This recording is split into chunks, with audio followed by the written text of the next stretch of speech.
الحمد لله وكفى وسلام على عباده الذين اصطفى خصوصا على أفضلهم وخاتم النبيين محمد الأمين وعلى آله وصحبه أجمعين. أما بعد فأعوذ بالله من الشيطان الرجيم. بسم الله الرحمن الرحيم.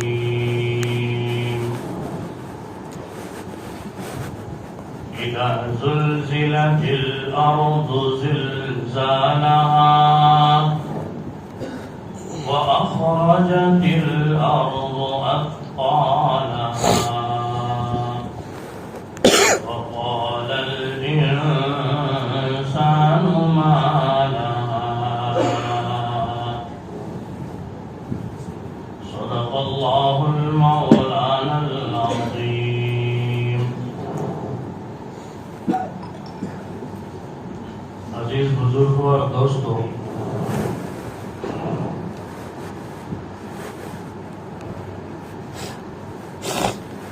اللہ سبحانہ و تعالی جب بندوں سے خوش ہوتے ہیں تو رحمتوں کا نزول فرماتے ہیں، لیکن اس کے مقابلے میں جب گناہوں کی بھرمار ہو جائیں،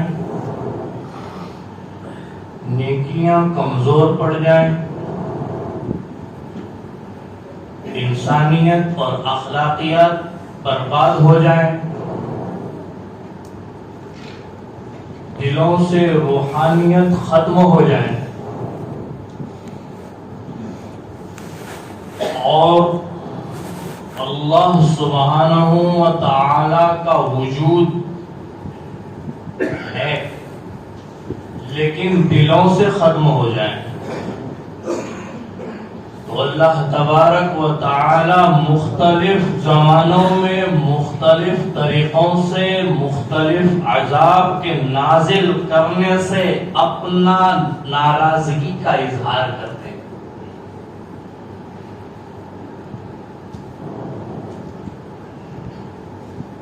اور یہ ناراضگی بندوں کے ساتھ دائمی نہیں رہتی، کیونکہ اللہ تو رحیم ہے، اللہ تو رحمان ہے۔ ہلکا سا جھٹکا دے کر اللہ بلاتے، آؤ اب تو آؤ، دور ہو گئے تھے نا، بھول گئے تھے نا، اپنی طاقت پر جی رہے تھے نا، مرنے کا خوف و خطر بھول گئے تھے نا، قیامت تو دور کی بات اپنی موت بھی یاد نہیں رہتی نا۔ حضرت عمر رضی اللہ تعالی عنہ اپنے زمانے میں، اپنے خلافت کے زمانے میں امیر المؤمنین ہونے کی حالت میں ایک صحابی رضی اللہ تعالی عنہ کو اپنے ساتھ رکھتے اور انہیں فرماتے، مجھے یاد دہانی کرو کہ مجھے مرنا ہے۔ کون؟ امیر المؤمنین، خلیفہ ثانی، امت کے خلیفہ ثانی۔ ایک مرتبہ زلزلہ آیا ہے حضرت عمر رضی اللہ تعالیٰ عنہ کے زمانے میں، زمین تھر تھر آئی، ہلنے لگی۔ عمر رضی اللہ تعالیٰ عنہ نے ایسا مارا ہے، ٹھہر جا، ابھی ٹھہر جا، ابھی عمر زندہ ہے، ابھی انصاف زندہ ہے۔ عدل و انصاف تو ختم ہو چکا ہے، اس دنیا سے غارت ہو چکا ہے۔ عمر رضی اللہ تعالیٰ عنہ نے وہ مثال قائم کی ہے کہ اپنا صاحبزادہ جو کسی جرم میں پکڑا گیا تو اسے کوڑے مارنے کا حکم دیا، اور جب وہ کوڑوں کی تاب نہ لا سکا اور ملک الموت کے جھانسے میں جا چکا، اس کی روح پرواز کر گئی اور شہید ہو گیا، عمر رضی اللہ تعالیٰ عنہ نے یہ نہیں کہا کہ اب یہ ٹھنڈا ہو گیا چھوڑ دو، یہ نہیں کہا، مارو رہتی دنیا تک لوگوں کو پتا چلے کہ عمر نے اپنے بیٹے کے ساتھ انصاف کیسے کیا اور قیامت تک انصاف کیسے کیا جانا چاہیے۔ ایک قول تو یہ ہے کہ لاش پر مارا ہے، اور ایک قول تو یہ ہے کہ ان کی قبر پہ مارا ہے۔ تو حضرت عمر رضی اللہ تعالی عنہ اپنے زمانے کے ایک جلیل القدر صحابی ہیں، حضور اکرم صلی اللہ علیہ وسلم کے زمانے کو دیکھا ہے، وحی کے نزول کو دیکھا ہے، قرآن کے اترنے کو دیکھا ہے، فرشتوں کے اترنے کو دیکھا ہے۔ وہ کہہ رہے ہیں کہ فلاں نے مجھے موت کی یاد دہانی کرتے رہنا کہ عمر مرنا ہے، اور وہ صحابی رسول صلی اللہ علیہ وسلم ہر مجلس میں ہر جگہ جب بھی بیٹھتے یاد دلاتے امیر المؤمنین مرنا ہے، عمر ایک دن مرنا ہے۔ ایک دن حضرت عمر رضی اللہ تعالیٰ عنہ نے کہا چلے جاؤ کوئی اور کام کرو، چلے جاؤ اب کوئی اور کام کر لو۔ کہا امیر المؤمنین بس ہو گیا، اب موت کی یاد دلانے کی ضرورت نہیں رہی۔ کہا سن، میرے داڑھی کے بال پکنے شروع ہو گئے ہیں، اب یہ بال مجھے یاد دلائیں گے کہ مجھے مرنا ہے۔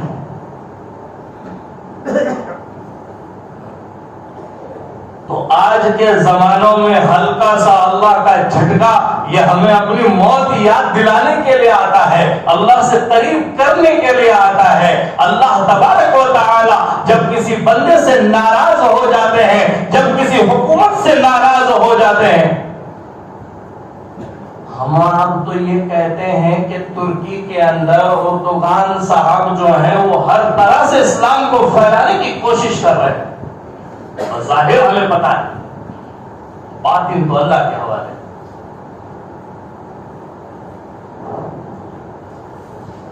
بہت ساروں کو جو ہے یہ ٹینشن ہو رہا ہے کہ ترکی کے اندر جو ہے اس طرح کا زلزلہ آنا، جبکہ وہاں پر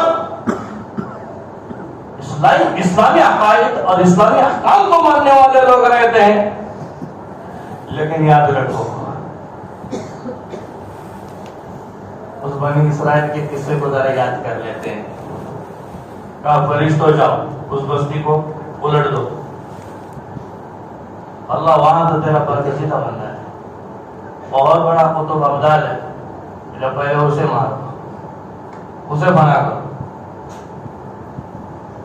میں اشکال دور کرنے کے لیے کہہ رہا ہوں، اللہ ناراض ہم سے ہیں، لیکن جھٹکا اللہ کسی قریب کو دے کر ہمیں سدھارنا چاہ رہے ہیں۔ اور آپ 13ویں پارے میں غالباً وہ آیت ہے، اس کو اٹھا کر دیکھ لیجیے، اس کا مفہوم، اس کا مقصود، اس کا خلاصہ بھی یہی ہے کہ جب اللہ تبارک و تعالی کسی قوم سے ناراض ہو جاتے ہیں تو اس پر عذاب برپا کرنے کے لیے اس کے قریب کے لوگوں کو جو ہے وہ دھکا دے دیتے ہیں۔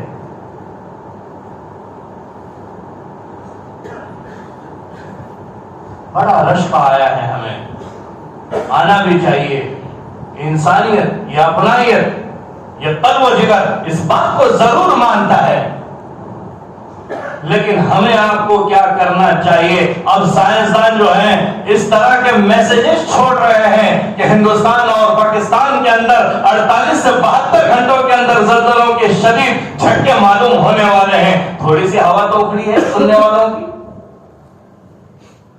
اس سے پہلے ہمیں استغفار کرنے کی ضرورت ہوگی، اللہ کو منانے کی ضرورت ہوگی، راتوں کو اٹھ کر اللہ کے سامنے سر پر سجود ہونے کی ضرورت ہوگی، اور اس سے بڑھ کر اگر ہم نے غفلت کی زندگی گزارے تو پھر ہمارا کیا ہوگا ہمیں نہیں معلوم۔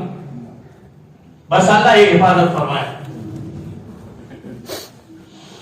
اللہ کے نبی صلی اللہ علیہ وسلم کا زمانہ ہے، حضور ایک پہاڑی پر ہے، پہاڑ تھوڑا سا ہلنے لگا، صحابہ کرام تھے، حضرت ابوبکر صدیق رضی اللہ تعالیٰ عنہ ہے، حضرت عثمان غنی یا حضرت عمر فاروق رضی اللہ تعالیٰ عنہ ہے۔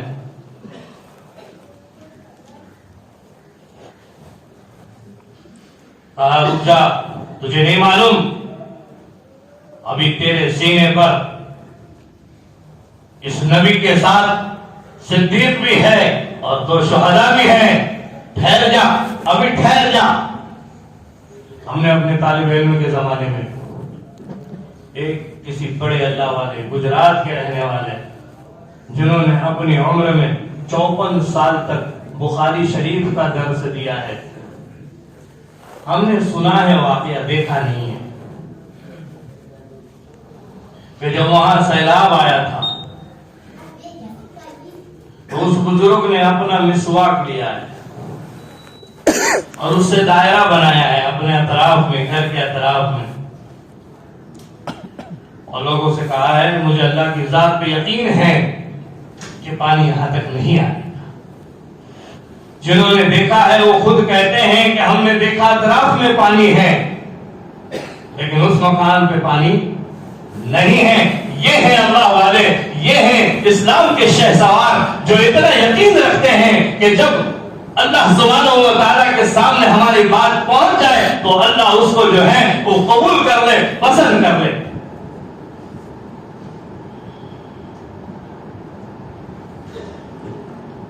اگر وہ قسم کھا لے تو اللہ اس کو پوری کر دے۔ اساسو آج دنیا کے اندر گناہوں کی نحوست اتنی ہو چکی ہے، ما قبل میں اس سے پہلے ابھی کچھ میرے لمبے سفر سے پہلے ہم نے اس آیت پر کلام کیا تھا، ان اللہ یحب التوابین ویحب المتطہرین، اس کا ایک جزو ہمارا ہو چکا تھا، دوسرا جزو باقی تھا، انشاءاللہ اس کو آئندہ ہم پورا کریں گے۔ لیکن اس تواب اور تواب کسے کہتے ہیں، توابین کسے کہتے ہیں، اس کی مفصل تفسیر ہم نے آپ کے سامنے رکھی تھی۔ عزیزو کہنا یہ چاہتا ہوں کہ اللہ تبارک و تعالیٰ توبہ کرنے والوں کو پسند فرماتے ہیں، نہ کہ گناہ کرنے والوں کو۔ ترمذی شریف کی ایک روایت آپ کے سامنے رکھتا ہوں، اللہ کے نبی صلی اللہ علیہ وسلم فرماتے ہیں کہ جب گناہ ہو جائے تو بندہ توبہ کر لے۔ اے میرے امتیوں، جب گناہ ہو جائے تو توبہ کر لو۔ اگر تم ایسا نہ کرو اور مصیر علی ذنب رہو، گناہ پر گناہ کرتے رہو اور ان گناہوں کا چرچا بھی کرتے رہو۔ دیکھو آج ہمارے نوجوانوں کا میں حال دیکھ رہا ہوں، گناہ کرتے تو ہیں، پہلے لوگ گناہ کرتے تھے لیکن چھپکے سے توبہ کر لیتے تھے، لیکن آج کا زمانہ عریانیت کا، فحاشیت کا یہ چل رہا ہے کہ گناہ ہو رہے ہیں، کر رہے ہیں اور پھر گناہ پر ابھار رہے ہیں، اس کے باوجود گناہوں کی چرچے چل رہے ہیں کہ کل رات کو ہم نے یہ کیا، کل رات کو ہم نے یہ کیا۔ اللہ تبارک و تعالی فرماتے ہیں کہ ایسے لوگ مجھے ناپسند ہیں۔ گناہ پر تو توبہ ہونی چاہیے، ورنہ زلزلوں کے جھٹکے ہمیں بھی نہیں چھوڑیں گے، بس اللہ یہ اپنے حفظ و امان میں رکھے، آمین۔ بزرگوں توبہ کر لو۔ قرآن کریم خود کہہ رہا ہے یہ تو ہلکے سے جھٹکے ہیں لیکن یاد رکھو یہ تو یاد دہانی کے لیے ہیں۔ اب قریب الختم زمانہ ہے، کب آئے گی قیامت اور کب آئے گی اس دنیا کی جو ہے وہ اختتام کی گھڑی، کسی کو پتا نہیں ہے۔ اللہ فرماتے ہیں یا ایھا الناس اتقوا ربکم، اے لوگوں اپنے رب سے ڈرو، ان زلزلۃ الساعۃ شیء عظیم، یہ قیامت کا زلزلہ ایک بہت بڑی چیز ہے۔ ہلکا سا جھٹکا ہم نہیں منظور کر سکتے اور برداشت نہیں کر سکتے، قیامت کا زلزلہ بہت ہی پرخطر ہوگا اور ایسا خطر ہوگا کہ اس کو قرآن کریم نے اس سورۃ زلزال میں فرمایا اذا زلزلت الارض زلزالها، کہ جب زمین میں زلزلہ آئے گا، واخرجت الارض اثقالها، آج تو روڈ پھٹ رہے ہیں، آج تو بلڈنگیں دھس رہے ہیں، وہ قیامت کا زلزلہ اتنا خطرناک ہوگا کہ زمین اپنا بوجھ بھار پھینک دے گی. آج لوگوں کو اندر لے رہی ہے، اس وقت اپنا بوجھ بھار پھینکے گی. پھر انسان ماتم کے مارے یہ کہے گا وَقَالَ الْإِنسَانُ مَا لَهَا، اللہ کہہ رہے ہیں یہ زمین تجھے کیا ہو گیا، تجھے کیا ہو گیا، اب تو ٹھیک تھی.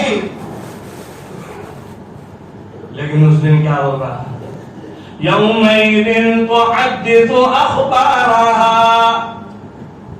زمین اپنی خبریں بیان کرے گی، رپورٹ پیش کرے گی، سب کا بایو ڈاٹا آئے گا، سب کا بیک گراؤنڈ سامنے آئے گا.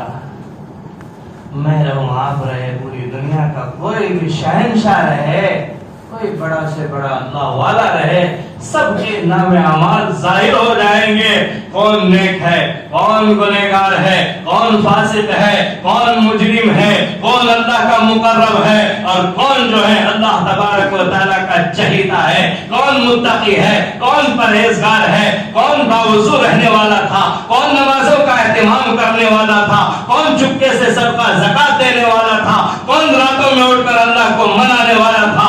زمین بیان کرے گی. حدیث مبارکہ میں نبی کریم صلی اللہ علیہ وسلم فرما رہے ہیں کہ زمین ہر عمل کو بیان کرے گی کہ فلاں نے میرے جسم پر اور میرے اس باڈی کے اوپر اور میری سلطنت کے اوپر، میری سرزمین کے اوپر ایسے ایسے کارنامے انجام دیے ہیں، فلاں نے یہ کام کیا، فلاں نے وہ کام کیا.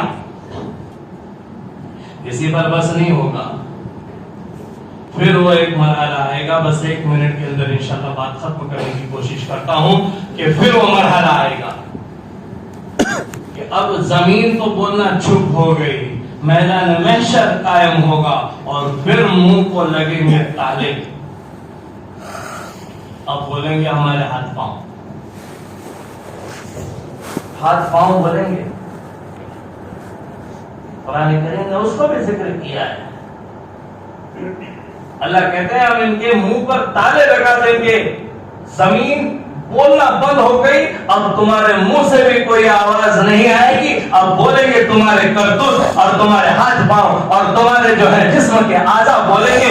اللہ تبارک و تعالیٰ سے میں یہ دعا کرتا ہوں کہ اللہ تبارک و تعالیٰ ہم سب کو معاف فرمائے. آج تک جتنے ہمارے خطائیں ہوئے ہیں، صغیرہ ہو، کبیرہ ہو، ظاہری ہو، باطنی ہو، چھوٹے گناہ ہو، بڑے گناہ ہو، دل کے گناہ ہو اور حسد جیسی بیماریوں کے اندر ہم لگے ہوئے ہو، اللہ ان سب کو معاف فرمائے، ہماری اصلاح فرمائے، ہماری تربیت فرمائے اور امت کو صحیح راستہ بتائے. آج جو ہیں لوگ، اللہ والے جو ہیں، لوگوں کے سامنے اللہ کے دین کی باتیں رکھ رہے ہیں، رسول اللہ صلی اللہ علیہ وسلم کے تمام پیغامات کو رکھ رہے ہیں، اس کے باوجود ہم سنتے بہت ہیں، عمل کچھ نہیں ہوتا. ایک حضرت حسن بصری رحمۃ اللہ علیہ کے پاس ایک شخص آیا اور کہنے لگا حضرت ہمارے دل جو ہیں وہ سو گئے ہیں. ایسے کیسے سو گئے ہیں؟ کہا جتنے آپ بیانات کرتے ہیں، جتنے موضوعات پہ آپ خوشگواری کے ساتھ بولتے ہیں، ہمارے دلوں پر اس کا اثر نہیں ہوتا. حضرت حسن بصری رحمۃ اللہ علیہ نے فرمایا کہ دل سو نہیں گئے بلکہ مو گئے ہیں، مر گئے ہیں. سوئے ہوئے کو آپ اٹھاؤ تو اس کو فوراً اٹھ جاتا ہے، اور جو بہانہ کر کے سویا ہو یا جو مر چکا ہو اس کو اٹھاؤ تو وہ اٹھتا بھی نہیں ہے. ہمارے دل مر چکے ہیں، دلوں کو زندہ کرنے کی ضرورت ہے. اور دل، سدھارا ہوا دل اللہ مانگتے ہیں، سدھارا ہوا دل. الا من اتى الله بقلب سلیم، بس جو سدھارا ہوا دل ہے اللہ قبول کریں گے. اللہ ہمیں عمل کی توفیق عطا فرمائے. وآخر دعوانا الحمد للہ رب العالمین.